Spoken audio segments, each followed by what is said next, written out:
प्रश्न 5। डैनियल एक ऐसे घनाभाकार कमरे की दीवारों और छत को पेंट कर रहा है जिसकी लंबाई, चौड़ाई और ऊंचाई क्रमशः 15 मीटर, 10 मीटर एवं 7 मीटर है। पेंट की प्रत्येक कैन की सहायता से 100 मीटर स्क्वायर क्षेत्रफल को पेंट किया जा सकता है। तो उस कमरे के लिए उसे पेंट की कितनी कैनों की आवश्यकता होगी। ये प्रश्न जो 5 है ये प्रश्न 4 की तरह है। वहाँ पर एक पेटी की बात हो रही थी, यहाँ पर एक कमरे की बात हो रही है। ओके, कमरे की दीवारों और छत को पेंट किया गया है। हम कभी भी कमरे के फर्श को पेंट नहीं करते हैं।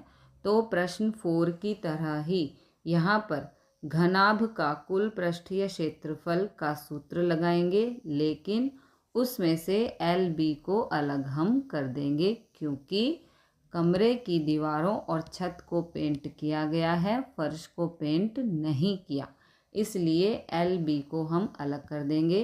कमरे का जो फर्श होता है वो एक आयत की आकृति का होता है। आयत का क्षेत्रफल होता है LB, इसलिए घनाभ के सूत्र में से LB को हम अलग कर देंगे। ओके, अब इस सूत्र को लगा के हम आंसर फाइंड करेंगे। तो यहाँ पर घनाभ के पृष्ठीय क्षेत्रफल के सूत्र में से हमने LB को अलग कर दिया है क्योंकि हम कमरे के फर्श को पेंट नहीं कर रहे हैं। ओके, तो यहाँ पर B है 10, H है 7, H है 7, L है 15, L है 15, B है 10। सभी की वैल्यूज़ पुट कर दी है। अब इसे हम सॉल्व करेंगे।